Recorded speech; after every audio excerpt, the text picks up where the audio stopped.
A lenda da cadeira de rodas. Justiça no tribunal dobra a tua subscrição para descobrires a verdade. Alguma vez acreditaste que conhecias alguém apenas para perceberes que toda a tua vida com essa pessoa foi uma mentira? Esta não é apenas uma história de divórcio, é uma vingança. Convido-te a gostar deste vídeo e a partilhá-lo se acreditas no poder da justiça. Nos frios e estéreis corredores da justiça de Lisboa, viram-na como uma Zé Ninguém, uma fotografia desbotada de uma vida que ela já não reconhecia. O seu marido, um titã da indústria do design, sentava-se com a sua amante impecável e polida, os seus advogados prontos para a pintar como uma caçadora de fortunas, desesperada e instável. Estavam preparados para as suas lágrimas, as suas súplicas e a sua raiva, mas não estavam preparados para o desgastado carrinho de bebê duplo que ela empurrou pelas portas do tribunal. E, sem dúvida, não estavam preparados para o juiz, tranquilo e discreto, que tinha uma conexão secreta tão profunda que não só destruiria a rede de mentiras deles, mas exporia um crime que tinha estado enterrado durante anos. O ranger da cadeira de rodas em segunda mão era um protesto patético contra os polidos pisos de mármore do Tribunal da Relação. Cada som irritava os nervos de Sofia Antunes, a banda sonora da sua humilhação. No carrinho, os seus gêmeos de 16 meses, Martim e Luísa, dormiam milagrosamente, os seus rostos angelicais em forte contraste com a fealdade que os rodeava. Eram as únicas coisas puras e boas que lhe restavam da sua vida com Ricardo Castro. Ricardo, até o nome dele agora parecia engolir vidro. Ele estava sentado do outro lado da enorme sala de espera. Um rei num trono temporário de carvalho polido. Ele nem sequer olhava para ela. Claro que não. A sua atenção estava completamente consumida por Diana Pires, a mulher que tinha substituído Sofia no seu lar, na sua cama, e agora ao seu lado, nesta dissecação pública do seu casamento. Diana era tudo o que Sofia já não era.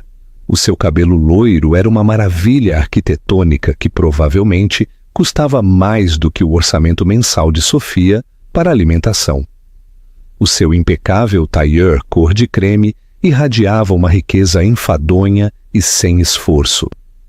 Ela sussurrou algo ao ouvido de Ricardo e ele soltou uma risada grave e ressonante que uma vez fez Sofia sentir-se segura. Agora contraía-lhe o estômago com uma mistura de mágoa e raiva corrosiva. Eles pareciam o casal perfeito na capa de uma revista de negócios. Sofia, com o seu cardigan gasto, a tênue mancha de papa de bebê no ombro que tinha tentado esfregar e as olheiras debaixo dos olhos, sentia-se como um fantasma na festa da vitória deles. A sua advogada, a doutora A. Helena Reis, uma jovem e fervorosa mulher da ação social e legal, pôs-lhe uma mão tranquilizadora no braço. Sofia, respira. Temos um caso sólido para uma justa pensão de alimentos e alimentos. Manutenção. As finanças dele falam por si. Sofia acenou com a cabeça, mas o seu olhar estava fixo na grossa mala de couro que o advogado de Ricardo, Dr. Rui Teles, carregava, um homem que parecia talhado em granito e ganância. Ela sabia o que estava lá: calúnias, linhas temporais manipuladas, relatórios de detetives privados concebidos para a pintar como uma mãe instável e inapta que tentava extorquir uma fortuna a um homem que tinha sofrido durante muito tempo. A vida que estavam prestes a descrever no tribunal era uma obra de ficção. Eles apagariam os anos que Sofia passou a apoiar Ricardo quando ele era apenas um desenhador de arquitetura em dificuldades com um sonho. Omitiriam a herança do pai dela, uma soma modesta, mas tudo o que ele tinha, e que ela tinha investido na primeira empresa de Ricardo. Eles convenientemente esqueceriam como ela tinha trabalhado em 2 empregos para os manter à tona, enquanto ele fazia contactos e se relacionava, prometendo-lhe o mundo assim que a sua empresa, a Castro Design, descolasse. E tinha descolado de forma espetacular. A Castro Design tornou-se sinônimo de desenvolvimento urbano inovador e ecológico na cidade do Porto. Ricardo tornou-se uma celebridade local, o arquiteto visionário que mudava o horizonte da cidade. E Sofia tornou-se invisível. Ela foi a esposa que apoiava, a dona de casa e depois a mãe. Tão inevitável quanto o nascimento de Martim e Luísa, foi como se um interruptor se tivesse ligado. As noites de Ricardo no escritório tornaram-se mais frequentes, as suas viagens de negócios mais longas. O aroma do perfume enjoativo e caro de Diana, flor de rocha, começou a impregnar os seus fatos. A descoberta tinha sido brutal, um clichê clássico, uma mensagem de texto que apareceu no telemóvel dele enquanto ele estava no duche. Mal posso esperar para te ter só para mim esta noite.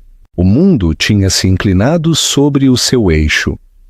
O confronto foi uma mistura de manipulação e negação até que ele finalmente lhe cuspiu a verdade como veneno. Tinha acabado. Queria uma parceira que fosse sua igual, não uma ama glorificada. Queria Diana. Ele tinha lhe oferecido um acordo que era um insulto calculado, suficiente para a manter calada, mas não para viver confortavelmente, dependente de um acordo de confidencialidade e da sua saída silenciosa e digna da vida dele. Pelo bem dos seus filhos, ela tinha se recusado a ser silenciada.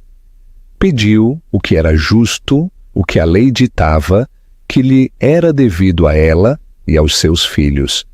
Em resposta, Ricardo tinha declarado guerra. Todos de pé!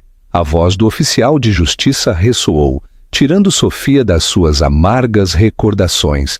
As pesadas portas da sala do Tribunal 4B abriram-se.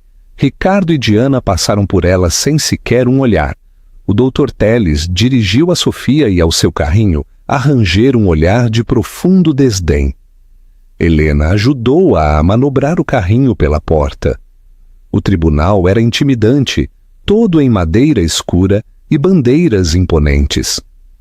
No estrado estava sentado um homem que parecia ter uns 60 e poucos anos, com uma franja de cabelo branco, olhos azuis penetrantes e um rosto que parecia gravado com o peso de inúmeras famílias desfeitas. Uma pequena placa no estrado dizia Juiz Manuel Ferreira. Ele olhou por cima dos seus óculos, o seu olhar percorrendo a sala. Parou por um momento no carrinho, um brilho de algo ilegível nos seus olhos, antes de pousar nos advogados.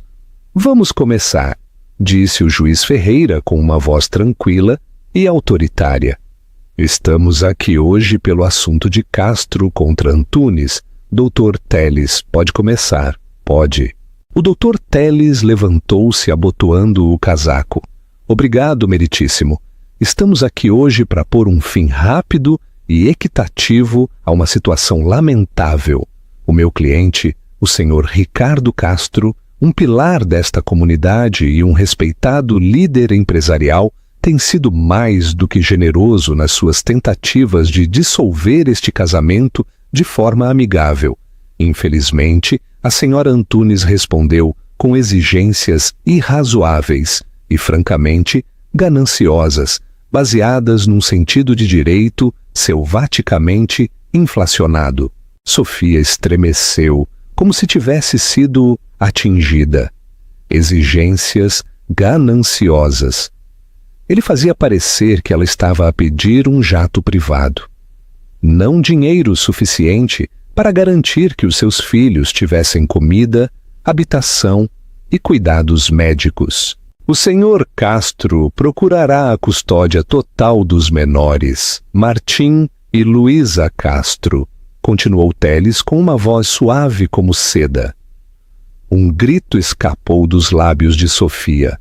A mão de Helena estendeu-se para agarrar o seu pulso.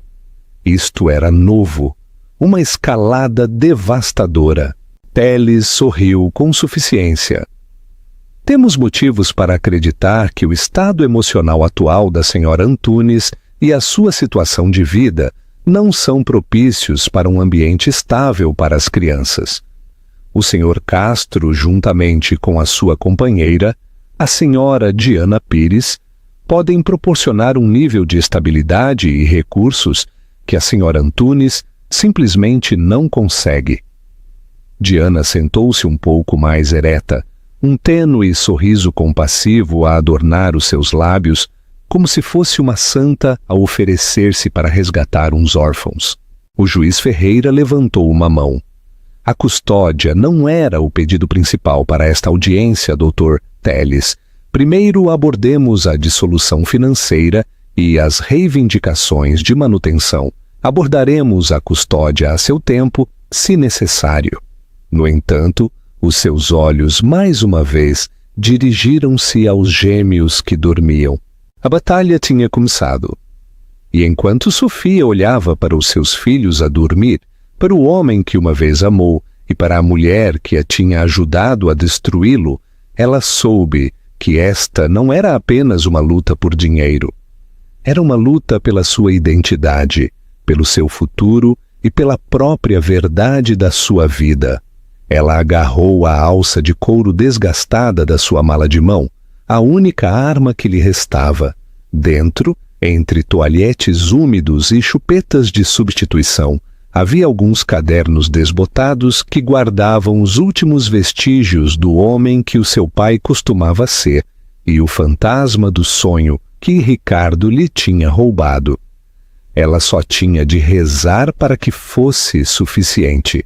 Pergunta para a audiência.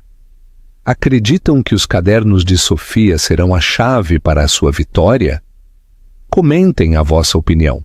O ar na sala do tribunal tornou-se denso, com uma tensão que parecia fisicamente sufocante.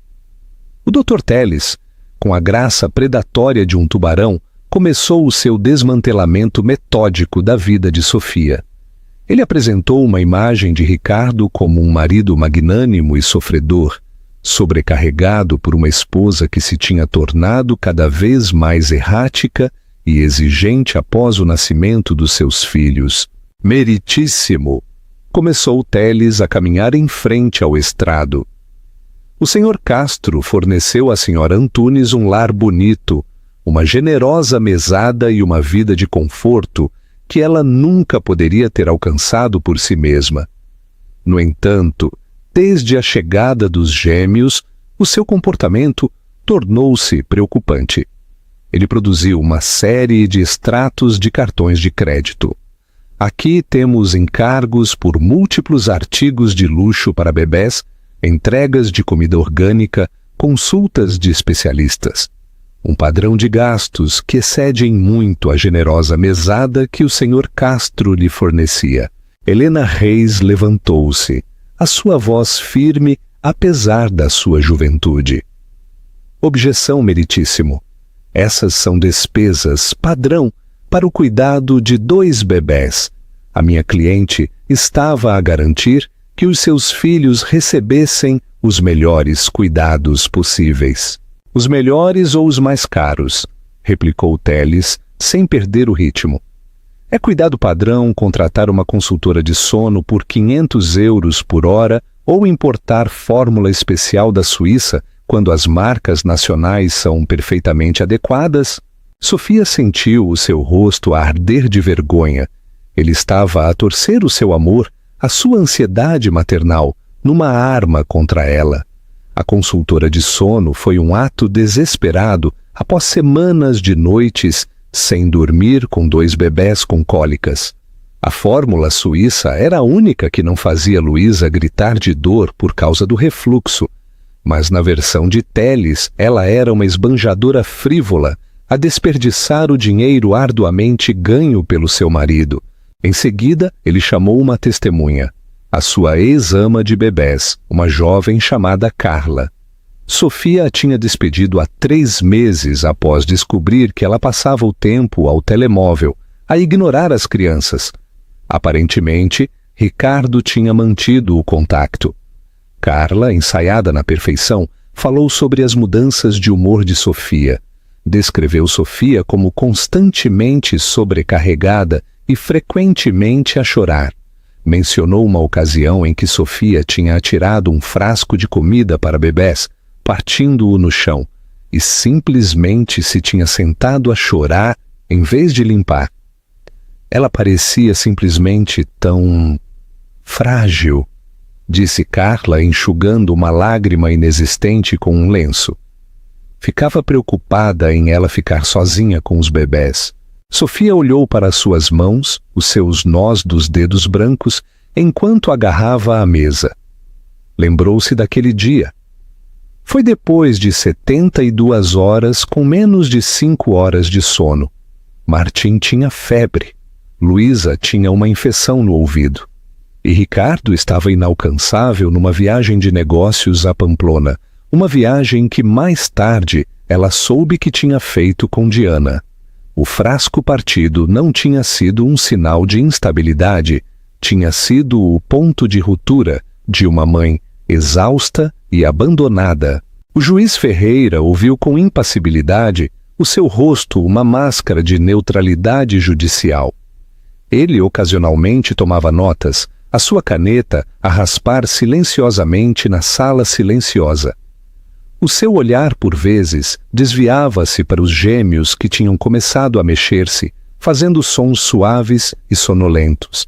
Em seguida, Teles dirigiu a sua atenção para Diana Pires, chamando-a ao estrado, não como amante, mas como parte interessada. Diana moveu-se com uma confiança serena, prestando juramento com uma mão sobre a Bíblia, o que para Sofia pareceu uma blasfêmia. Menina Pires, começou Teles com suavidade, há quanto tempo conhece o Sr. Castro? Ricardo e eu temos sido parceiros de negócios há vários anos, disse ela, a sua voz suave e modulada. A nossa relação só se tornou pessoal depois de o seu casamento, para todos os efeitos, se ter desfeito completamente. Uma mentira descarada.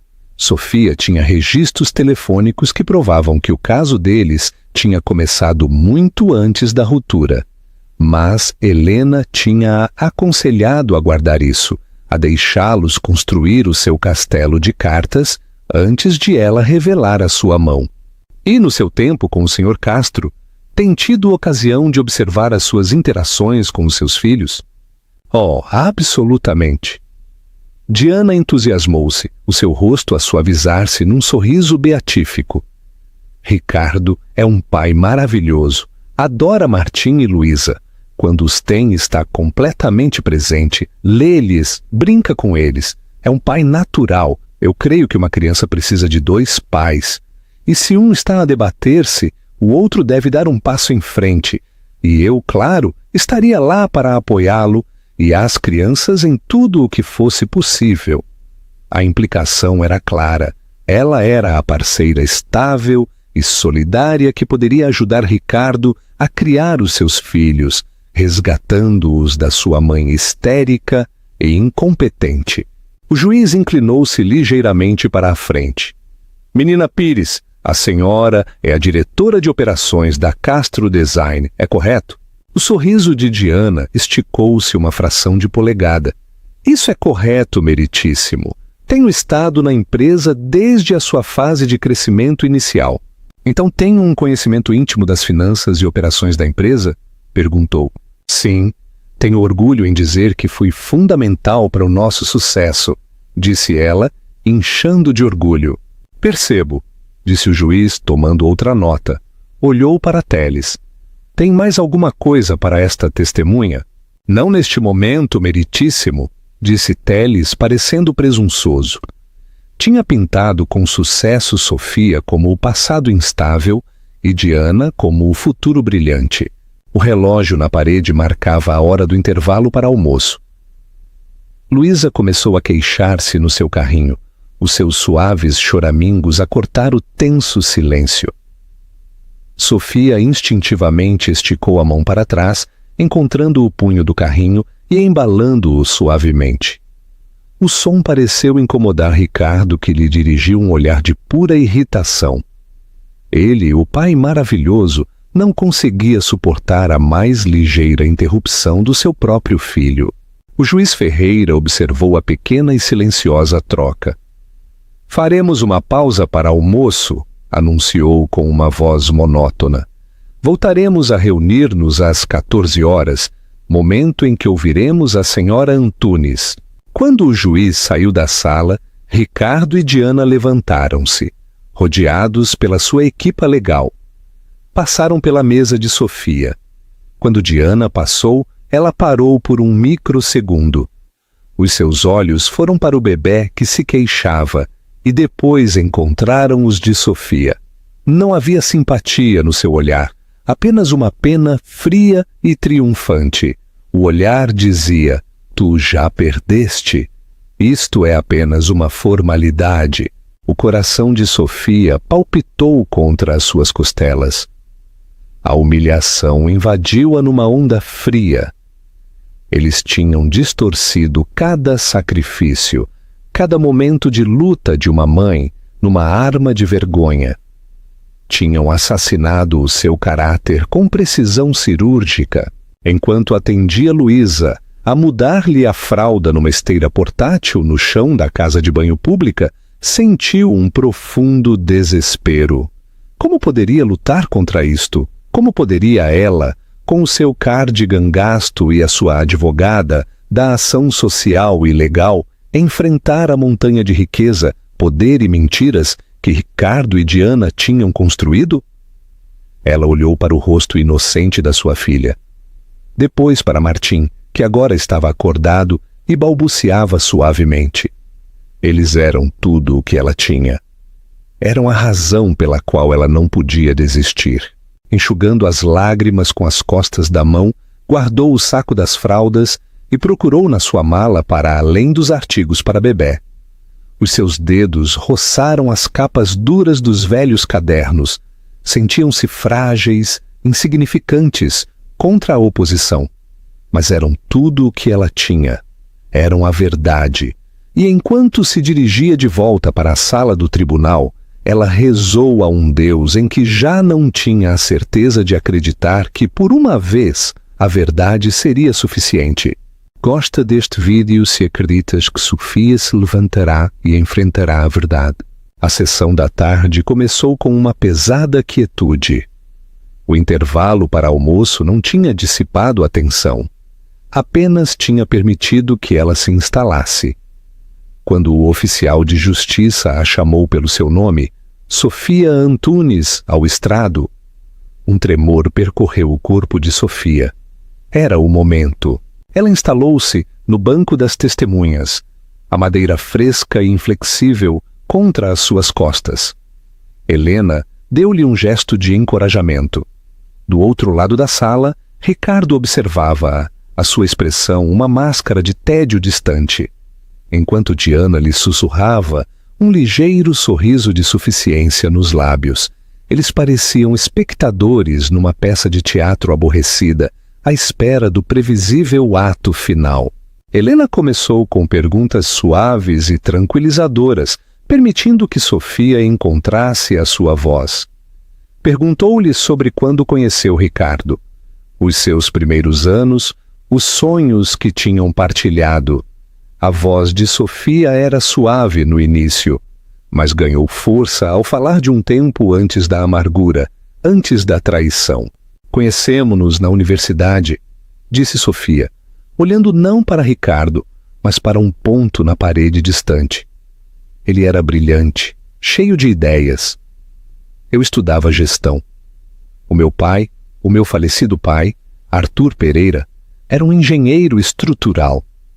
Não era famoso, mas era um gênio à sua maneira. Estava sempre a desenhar, sempre a projetar. Acreditava que a arquitetura podia ser gentil, sustentável, boa para o planeta e para as pessoas que viviam nela. Um brilho de aborrecimento cruzou o rosto de Ricardo. O Dr. Telles mexeu-se no seu assento, pronto para objetar a tangente irrelevante. Helena a incitou, e o seu pai partilhou estas ideias com Ricardo. O tempo todo, disse Sofia, um sorriso triste a tocar os seus lábios. O meu pai amava Ricardo, via-o como o filho que nunca teve. Passavam horas na oficina do meu pai, a examinar os seus cadernos. O meu pai era da velha guarda.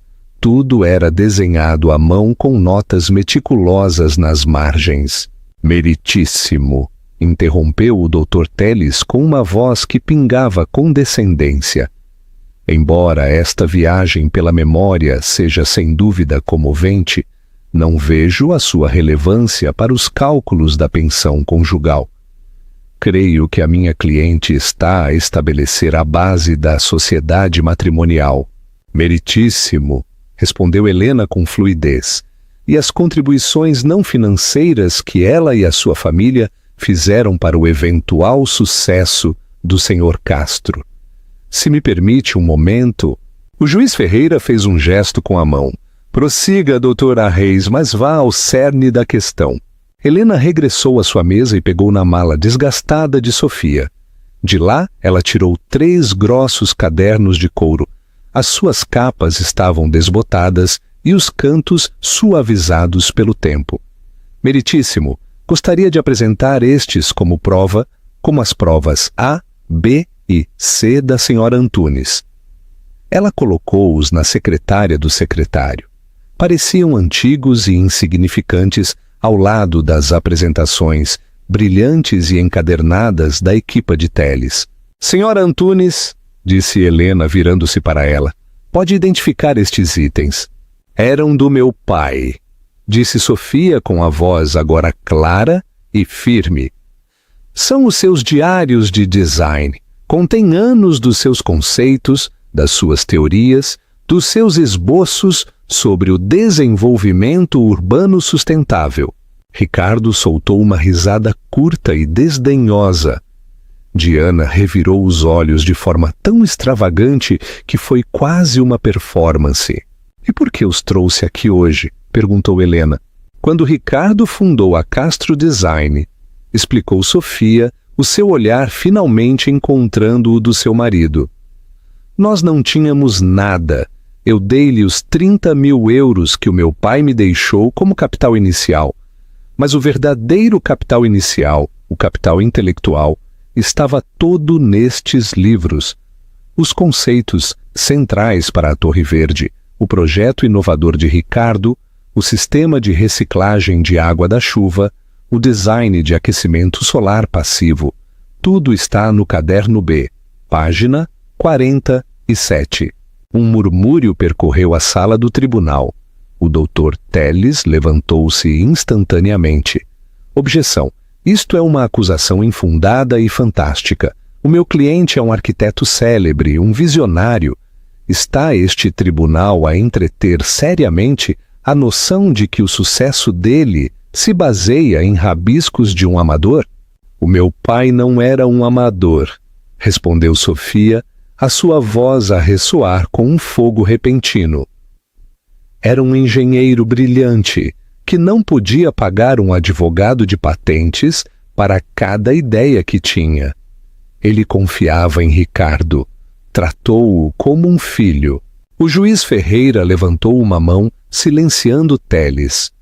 A objeção está registrada. A senhora Antunes está a alegar que os aclamados designs do seu marido foram, de facto, roubados do trabalho do seu pai? Não estou a alegar, meritíssimo, estou a afirmar como um facto, disse Sofia com o queixo levantado. A Castro Design foi construída sobre uma base do meu dinheiro e do gênio do meu pai. Essa é uma contribuição matrimonial que as folhas de cálculo do Dr. de Telles convenientemente omitem. Ricardo já não estava aborrecido. O seu rosto era uma nuvem de fúria. Ele inclinou-se e sussurrou algo a Telles, que imediatamente solicitou um momento para falar com o seu cliente. O juiz Ferreira, no entanto, parecia mais interessado nos cadernos. Oficial de justiça, por favor, traga-me as provas. O oficial de justiça levou os pesados diários para o estrado. O juiz pôs os seus óculos de leitura e abriu o primeiro. A sala do tribunal estava em silêncio, exceto pelo sussurro do papel velho, enquanto o juiz folheava as páginas. Ele passou um dedo sobre os intrincados esquemas desenhados à mão, a caligrafia densa e miudinha. Ele ficou muito tempo a olhar. A sua expressão, ilegível. O coração de Sofia batia fortemente no seu peito. Era um movimento selvagem e desesperado, e ela não tinha ideia se funcionaria. Ela confiava na fraca esperança de que a verdade, apresentada na sua forma mais crua, pudesse perfurar as mentiras polidas. Ricardo e Teles sussurravam furiosamente. Diana parecia chocada. A sua perfeita compostura finalmente a rachar. Ela continuava a olhar dos cadernos para o juiz, uma lasca de pânico nos seus olhos. Depois do que pareceu uma eternidade, o juiz Ferreira fechou o caderno. Ele tirou os óculos e limpou-os lentamente. Senhor Antunes, disse ele com uma voz tranquila, mas que chegava a todos os cantos da sala. Disse que o nome do seu pai era Arthur Pereira, é correto? Sim, meritíssimo. E ele trabalhou para o Departamento de Planeamento Urbano da cidade de Lisboa durante mais de 30 anos antes de se reformar em 2010. A testa de Sofia franziu-se. Era um registro público, mas era uma pergunta estranha e específica. Sim, é isso mesmo. Como sabe? O juiz não lhe respondeu diretamente. Olhou para Ricardo, cujo rosto tinha ficado pálido. Senhor Castro, disse o juiz, o seu tom de repente cheio de aço. O seu testemunho é o seguinte: creio que teremos muito que discutir. Ele bateu com o seu martelo. Faremos um intervalo de 15 minutos. Enquanto o juiz se levantava, ele manteve uma mão a descansar sobre os velhos cadernos, como se os estivesse a proteger. Sofia viu-o sair, uma estranha e aterradora esperança a florescer no seu peito. O juiz sabia de algo, o fantasma do seu pai, preso durante anos na tinta e no papel do trabalho da sua vida, finalmente tinha encontrado uma voz no lugar onde menos esperava. E pela primeira vez em todo o dia, Ricardo Castro parecia estar com medo. O intervalo de 15 minutos pareceu uma eternidade. A equipa de Ricardo acocorou-se num canto, a sua conversa sussurrada e frenética em forte contraste com a sua arrogância anterior. Diana Pires estava agitada, os seus dedos a voar constantemente pelo ecrã do seu telemóvel, enquanto escrevia furiosamente. Parecia encurralada, a máscara de serenidade superior a desmoronar-se para revelar algo feio e desesperado por baixo. Sofia sentou-se com Helena, as suas mãos a tremer. O que é que acabou de acontecer? Sussurrou. Ele conhecia o meu pai?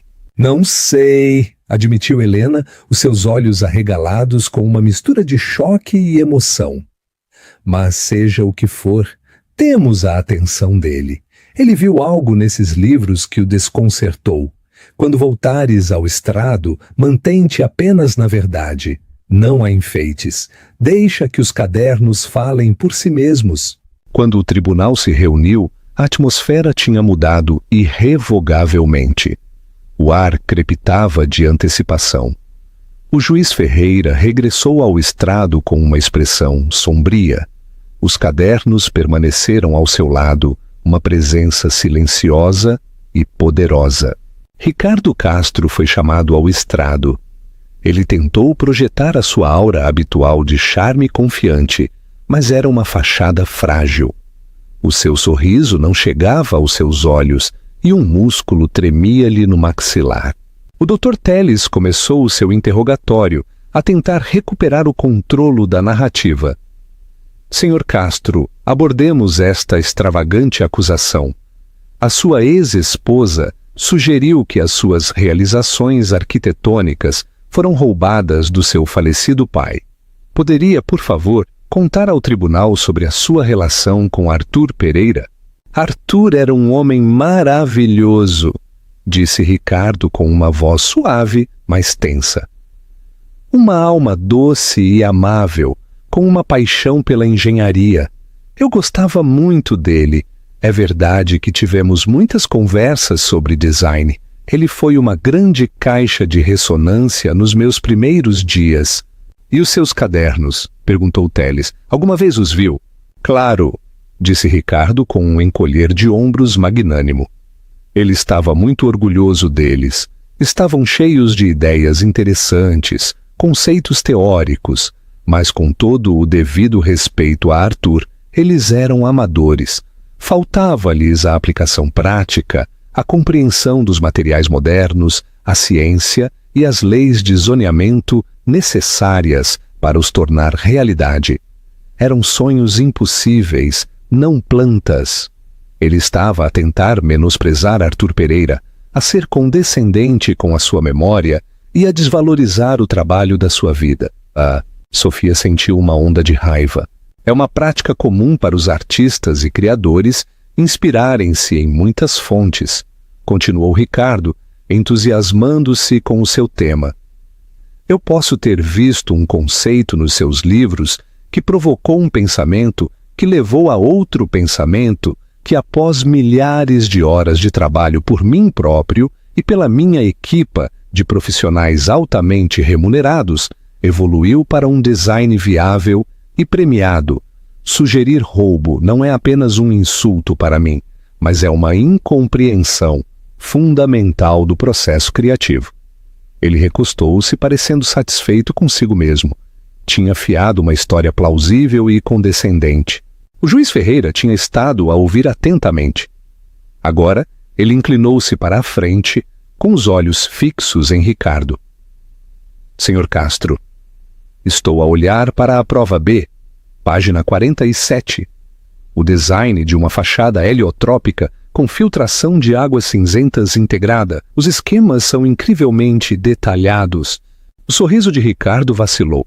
Como eu disse, meritíssimo, um conceito interessante, mas é mais do que um conceito, interrompeu o juiz com uma voz aguda. É um design mecânico completamente articulado e assemelha-se notavelmente à fachada patenteada da Giro Solar na sua torre de Viridiana, aquela que lhe valeu o Prêmio de Arquitetura Pritzker. Os princípios podem ser semelhantes, mas o meu design foi desenvolvido independentemente, insistiu Ricardo, a sua voz a subir ligeiramente. Independentemente? Repetiu o juiz, com uma nota de incredulidade na sua voz. Ele abriu outro caderno. A prova C, passemos à página 112. Aqui o seu sogro detalha um método para reforçar o betão com fibras de polímero reciclado, criando um material de construção mais leve e mais resistente. Ele até lhe deu um nome, Arthur Betão. É apenas uma coincidência, Sr. Castro, que o material característico usado no seu projeto residencial, Oasis, seja um composto patenteado chamado calcrete, que uma pesquisa superficial revela que usa o mesmo método exato de integração de fibra de polímero. Ricardo ficou sem palavras, o seu rosto estava lívido. Ele olhou para o Dr. Teles, que parecia igualmente atordoado e em silêncio. O juiz não tinha terminado. Continuou com uma voz baixa e perigosa. Durante 10 anos, antes de ser nomeado para o estrado, fui advogado de patentes. Mas antes disso, durante muito tempo, fui um engenheiro júnior no departamento de planeamento da cidade. O meu mentor, o homem que me ensinou tudo o que sei sobre integridade estrutural e ética profissional, era um engenheiro sênior chamado Arthur Pereira. Um grito coletivo percorreu a sala do tribunal. Sofia sentiu o ar a sair dos seus pulmões. Helena agarrou-lhe a mão debaixo da mesa, apertando com força. Ricardo parecia ter visto um fantasma. Eu conheci o seu sogro, Sr. Castro, disse o juiz, o seu olhar como cacos de gelo. Trabalhei com ele durante 5 anos. Passei inúmeras horas na oficina dele. Eu reconheço a caligrafia dele como reconheço a minha. Eu também reconheço a assinatura dele, que ele punha na parte inferior de cada design concluído. O juiz virou o caderno, embora estivesse demasiado longe para a maioria ver. Como esta aqui, na parte inferior do design do Arthur Betão. A.P., com um pequeno desenho estilizado de uma ponte em balanço. Olhou diretamente para Ricardo. Ele chamava-lhe a sua marca de integridade. Diga-me, Sr. Castro, como é que um design completo com a marca pessoal de integridade do meu mentor acabou no seu pedido de patente apresentado 3 anos após a morte dele? A sala do tribunal estava em absoluto silêncio. O titã estava a desmoronar-se no banco das testemunhas. A sua arrogância tinha se evaporado, substituída pelo medo cru e primário de um homem apanhado numa armadilha inescrutável. Ele abriu e fechou a boca como um peixe, mas não saiu som. O Dr. Telles levantou-se num salto. Meritíssimo, devo objetar veementemente. O senhor está a usar informação pessoal e privilegiada para interrogar o meu cliente. O senhor deveria ter-se recusado. Recusar-me? Trovejou o juiz Ferreira, a sua voz a preencher a sala. Por que motivos, Dr. Telles? Eu não tinha ideia de quem era o pai de Sofia Antunes até ela mencionar o nome dele neste tribunal há 30 minutos. Eu não tinha conhecimento prévio de que as provas apresentadas se refeririam a um homem que eu uma vez conheci. O que eu tenho é a capacidade de um perito em primeira mão para reconhecer o roubo de propriedade intelectual quando ele está a olhar-me na cara. A sua objeção é anulada. Sente-se. Telles afundou-se na sua cadeira, derrotado. O juiz voltou o seu olhar penetrante para Ricardo. Senhor Castro, vou perguntar-lhe de novo sob juramento. O senhor pegou ou não pegou nos designs de Arthur Pereira, reclamou-os como seus e construiu todo o seu império empresarial sobre eles. Ricardo ficou a olhar, preso no foco duro da verdade. O seu império, a sua reputação, toda a sua vida fabricada estava a desmoronar-se à sua volta, tudo por causa de alguns cadernos empoeirados e a terrível coincidência de um juiz que se lembrava da tranquila integridade de um bom homem. O silêncio na sala do tribunal era um ser vivo, pesado e absoluto. Todos os olhos estavam postos em Ricardo Castro, que se sentava encurralado no banco das testemunhas, a cor a escoar do seu rosto. O encantador visionário tinha desaparecido, substituído por uma fraude pálida e suada. As palavras do juiz Ferreira ficaram suspensas no ar, uma acusação muito mais poderosa do que qualquer argumento legal que Helena pudesse ter feito. Senhor Castro, repetiu o juiz, a sua voz a descer para uma calma baixa e arrepiante. O tribunal está à espera da sua resposta. Ricardo engoliu em seco com dificuldade, o seu pomo de Adão a mover-se. Ele olhou para o seu advogado em busca de ajuda, mas Telles só podia oferecer um encolher de ombros impotente e assustado. Ele estava sozinho. Foi uma homenagem, gaguejou Ricardo, as palavras a soarem patéticas até para os seus próprios ouvidos. Um tributo ao gênio dele. Eu estava a continuar o seu legado. Continuou o legado dele apagando o nome dele? Replicou o juiz, a sua incredulidade palpável. Ao apresentar patentes e aceitar prêmios por um trabalho que não fez. Isso não é um legado, Sr. Castro. Isso é fraude. Isso é um crime. A palavra crime caiu como um golpe físico. Isto já não era uma audiência de divórcio sobre ativos e custódia. Tinha se transformado em algo muito mais grave. O juiz continuou o seu foco implacável. Arthur costumava falar de uma obra magna, um grande projeto que ele estava a projetar para uma competição há anos, um arranha-céus autossuficiente. Ele chamou-lhe o projeto de arqueologia. Era o sonho dele. Dedicou anos a isso. Diga-me, esse nome soa-lhe familiar? Ricardo permaneceu em silêncio. O seu maxilar apertou-se. Deixe-me refrescar-lhe a memória, disse o juiz, a folhear outro caderno. Ah, aqui está. Prova A. O conceito completo, desde as geotérmicas fundamentais até ao arboreto no telhado. Está tudo aqui. Ele levantou o olhar. O seu olhar passou de Ricardo para a mulher sentada atrás dele. Menina Pires. Diana saltou como se tivesse sido eletrocutada. Como diretora de operações, a senhora foi fundamental para o sucesso da empresa, tinha ela dito. A senhora estaria profundamente envolvida na oferta pública inicial da Castro Design há 5 anos, correto? Sim, meritíssimo, disse Diana com uma voz fina e aguda.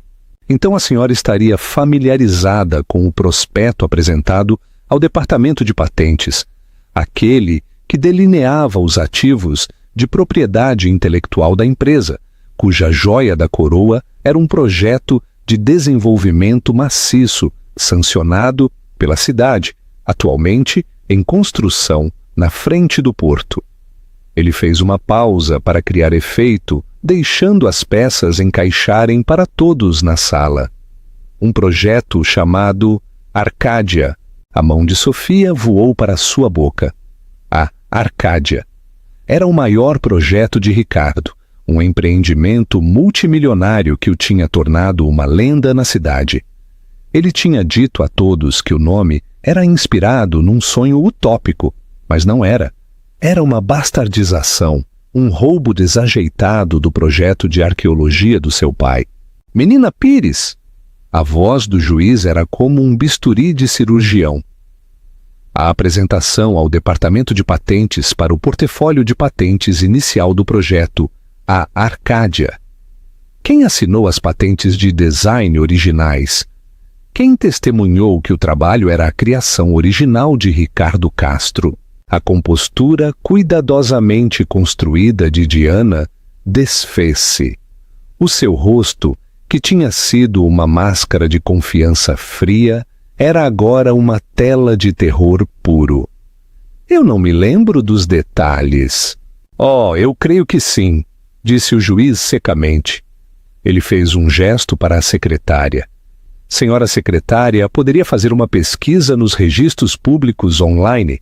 Quero os documentos de constituição da Sociedade por Cotas Castro Design de há 12 anos e os pedidos de patentes iniciais para o sistema integrado para uma estrutura autossuficiente.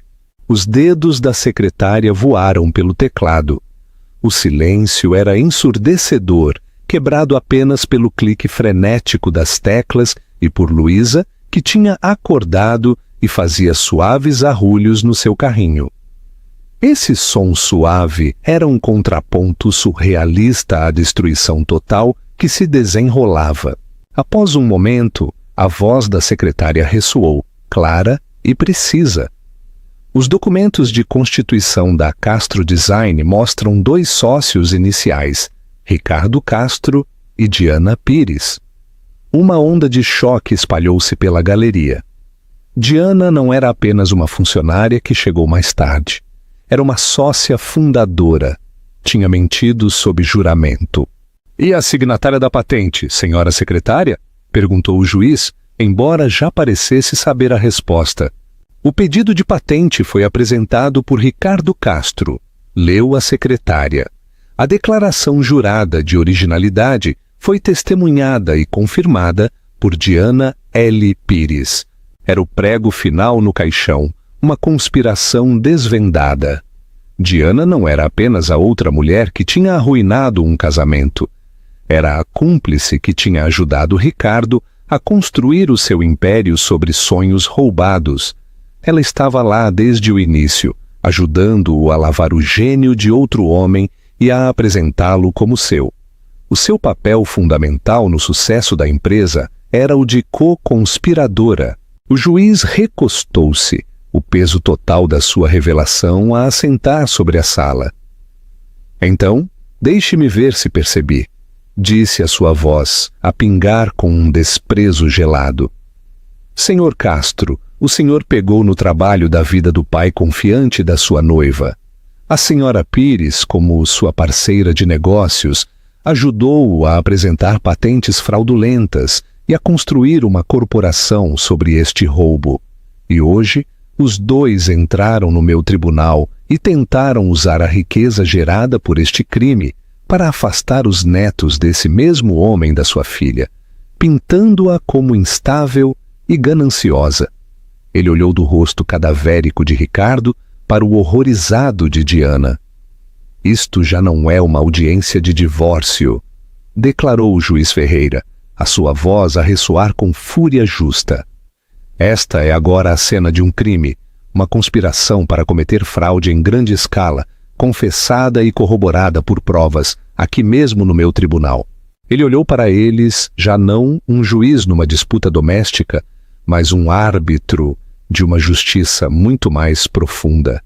O segredo tinha sido exposto, não apenas de um caso extraconjugal, mas de um engano de uma década que tinha arruinado uma família e enriquecido injustamente dois criminosos, e as consequências estavam prestes a ser catastróficas. Pergunta para a audiência: acreditam que os burlões merecem uma segunda oportunidade? Ou a lei deve ser rigorosa com eles? Deixem-nos os vossos comentários. A declaração do juiz ficou suspensa no ar, absorvendo todo o oxigênio da sala. As palavras crime, conspiração e fraude ressoaram nas paredes de madeira polida. A ilusão de um divórcio simples, embora desordenado, tinha sido completamente aniquilada. Diana Pires parecia ter sido atingida fisicamente. O sangue tinha se escoado do seu rosto, deixando-a com uma tez fantasmagórica e esbranquiçada que contrastava com o seu bronzeado caro. Os seus olhos, arregalados pelo pânico, moviam-se do juiz para Ricardo, para o seu advogado, à procura de uma saída que não existia. A diretora de operações, serena e intocável, tinha desaparecido. No seu lugar estava um animal encurralado. Não, sussurrou ela, o som mal audível, depois mais alto. Não. Ela levantou-se num salto, a sua cadeira a raspar para trás, com um guincho discordante. Isto é uma mentira. Ele disse-me, Ricardo disse-me que os designs eram dele. Todas as cabeças se viraram para ela. O Dr. Telles tentou agarrá-la pelo braço para a puxar para baixo e a silenciar antes que ela se imolasse por completo. Mas ela sacudiu-o com um grunhido vicioso. «Ricardo!» gritou ela com uma voz estridente e rouca. Todos os vestígios do seu sotaque polido tinham desaparecido. Ela apontou um dedo trêmulo para o homem no banco das testemunhas. Tu disseste-me que o pai dela era um maluco. Disseste que eram apenas rabiscos e que os estavas a tornar realidade. Tu juraste-me que era tudo teu. Ricardo, por seu lado, parecia completamente desfeito. Ele olhou para ela com a boca aberta, enquanto ela desmantelava por si só qualquer esperança de uma defesa coordenada. Ele tinha sido exposto como um ladrão.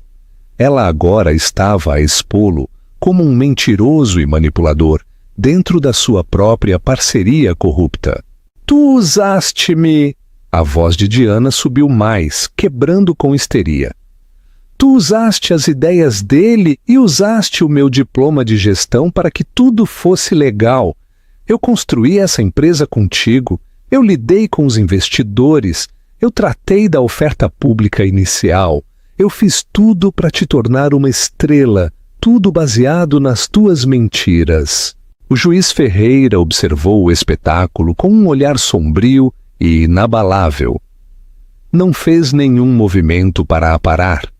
Estava a deixá-la cavar o buraco, a dar-lhe toda a corda de que precisava para se enforcar a si mesma e ao seu amante. Meritíssimo! Gritou ela, voltando os seus olhos selvagens para o estrado. Ele manipulou-me. Eu também sou uma vítima aqui. Uma vítima! Repetiu o juiz, a sua voz perigosamente suave. Menina Pires, a senhora assinou um documento legal jurado a testemunhar a originalidade de um trabalho que agora afirma que pensava que eram rabiscos. A senhora beneficiou durante mais de uma década desta alegada manipulação, vivendo uma vida de luxo extremo. Sentou-se neste mesmo tribunal há 1 hora e ofereceu-se piedosamente para fornecer um lar estável para os filhos da mulher, a cuja família ajudou a defraudar. A senhora não é uma vítima, a senhora é uma cúmplice. Cada palavra era um martelo. Diana cambaleou para trás, agarrando a garganta. As ramificações legais e financeiras estavam a abater-se sobre ela. A investigação, os processos dos acionistas, as acusações criminais, o tempo na prisão. A sua vida perfeita e curada estava a dissolver-se num pesadelo em tempo real. Ela virou-se de novo para Ricardo, o seu rosto contorcido numa máscara de ódio puro. Eu não vou cair por ti, ladrão patético e cobarde. Eu vou contar tudo, cada atalho que tomaste, cada suborno que pagaste para variações de zoneamento. Tudo. Eu tenho registros, eu tenho cópias de tudo. Era uma confissão completa e uma ameaça transmitida num tribunal de justiça. O Dr. Teles cobriu o rosto com as mãos. O advogado de Ricardo só conseguia olhar, o maxilar caído de incredulidade perante a autodestruição total a que estava a assistir. A barragem da compostura de Diana finalmente rompeu-se. Um forte e gutural soluço escapou dos seus lábios. Ele prometeu-me tudo, lamentou ela para a sala em geral. Uma parceria, um futuro. Ele disse que ela não significava nada para ele, que ia deixá-la e teríamos tudo. Os seus olhos encontraram Sofia. O ódio no seu olhar agora misturava-se com um ciúme venenoso e desesperado. E tu, com o teu ato choroso e patético, a vires aqui com os teus bebés a queixarem-se e a tua história triste? Achas que ganhaste? Ele não vai ter nada. Tu não vais ter nada. Eu vou garantir isso. Todos nós não teremos nada. O seu colapso foi completo. A mulher elegante e poderosa tinha sido despojada, revelando alguém gananciosa, maliciosa e totalmente aterrorizada. Ela já não era a amante ou a diretora de operações. Era apenas uma criminosa comum. A gritar enquanto as paredes se fechavam sobre ela, os oficiais de justiça, finalmente agindo com um aceno silencioso do juiz, moveram-se para ela. Minha senhora precisa de se acalmar. Não me toquem! Gritou ela recuando. Foi tudo culpa dele! Foi tudo culpa dele! A cena ficou desorganizada enquanto os oficiais tentavam conter a histérica Diana. Os seus gritos ecoaram na câmara enquanto a escoltavam a debater-se e a abusar para fora da sala do tribunal.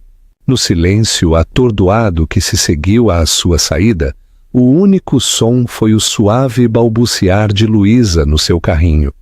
Ela estava acordada, os seus inocentes olhos azuis, tão parecidos com os do seu avô, a examinar os destroços do mundo adulto à sua volta.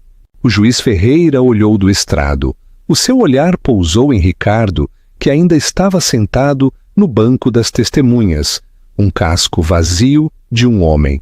Depois olhou para Sofia, que estava sentada a segurar o carrinho dos seus filhos, lágrimas silenciosas a correr pelo seu rosto.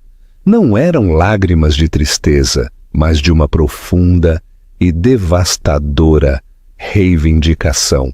O juiz limpou a garganta, a sua voz a recuperar o seu comando. Esta audiência está suspensa, anunciou. Senhor Castro, não deve deixar a jurisdição. Estou a informar o Ministério Público destes procedimentos de imediato. Espero que seja iniciada uma investigação criminal contra o senhor e a senhora Pires por, no mínimo, fraude grave, perjúrio e conspiração. Ele bateu o martelo, o som como um tiro na sala silenciosa. A guerra que Ricardo tinha declarado a Sofia tinha terminado. Ele não só tinha perdido um caso de divórcio, como tinha perdido tudo. As consequências do colapso de Diana foram rápidas e decisivas. A sala do tribunal foi limpa, mas as ondas de choque do que tinha acontecido mal estavam a começar a espalhar-se. Enquanto Sofia se levantava a tremer, Helena ao seu lado, um funcionário do tribunal aproximou-se delas. O juiz Ferreira gostaria de as ver a si e a sua advogada nos seus aposentos, disse o oficial em voz baixa, o seu tom respeitoso. Com entorpecimento, Sofia acenou com a cabeça. Ela empurrou o carrinho pelo corredor, agora vazio. O ranger das rodas, o único som. Os gêmeos estavam ambos acordados, a olhar à volta com olhos grandes e curiosos, felizes e inconscientes, de que todo o seu futuro tinha sido reescrito na última hora. Os aposentos do juiz Ferreira estavam forrados de livros, um forte contraste com a imponente sala do tribunal. Ele estava de pé, junto à janela, a olhar para o horizonte da cidade, aquele que o pai de Sofia tinha ajudado a moldar. Ele virou-se quando elas entraram, o seu comportamento judicial severo substituído por um olhar de bondade cansada. Menina Antunes, Sofia, disse a sua voz suave. Por favor, sentem-se. Ele olhou para os gêmeos, um sorriso suave e triste no seu rosto. Arthur costumava falar em querer ter netos. Ele te-los-ia adorado. As lágrimas voltaram aos olhos de Sofia. Obrigada, meritíssimo, por ver a verdade. Não fui eu, minha querida, disse ele, abanando a cabeça. Foi o seu pai, a sua integridade, a sua natureza meticulosa. Estava tudo ali na página. Eu apenas fui o sortudo por poder ler a linguagem dele. Ele suspirou. Eu vou recusar-me do resto dos seus procedimentos de divórcio, obviamente. Não seria apropriado para mim continuar. No entanto, antes de o fazer, estou a emitir uma ordem temporária de emergência. Ele pegou num documento da sua secretária. Dada a evidência de fraude financeira extensa e a probabilidade de os ativos do Sr. Castro serem congelados enquanto se aguarda uma investigação criminal, estou a conceder-lhe a custódia legal e física exclusiva das crianças, com efeito imediato. Além disso, estou a ordenar uma liquidação imediata de 10% da carteira de ações pessoais e não corporativas do Sr. Castro, uma soma de aproximadamente 5 milhões de euros, para ser colocada num fundo fiduciário para a senhora e as crianças.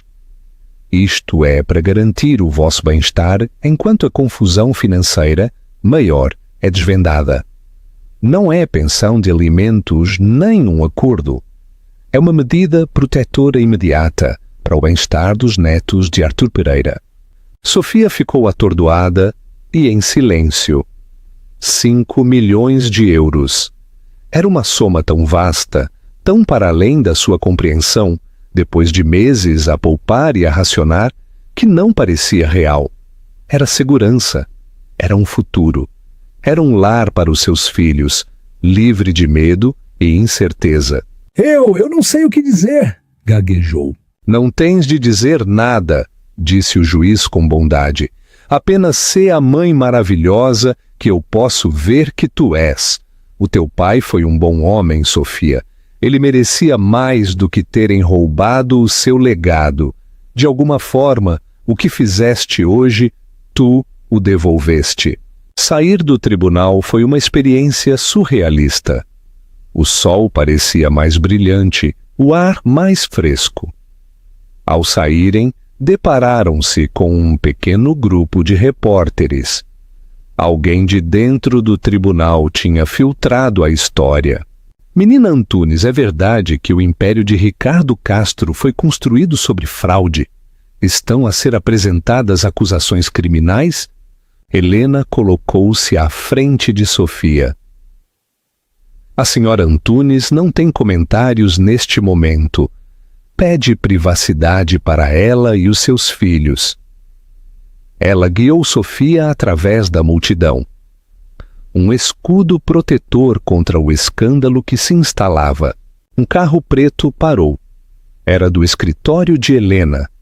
O chefe da Sociedade de Ação Social e Legal tinha ligado, tendo ouvido a notícia, e tinha enviado o seu chofer pessoal. Vamos conseguir-lhe assistência gratuita dos melhores advogados de propriedade intelectual do Estado, disse Helena, a sua voz a vibrar de emoção. Não vamos só conseguir-lhe um acordo de divórcio, Sofia. Vamos devolver o nome do seu pai a cada edifício, a cada patente. Vamos corrigir a história. Enquanto o carro se afastava do passeio, Sofia olhou para o tribunal.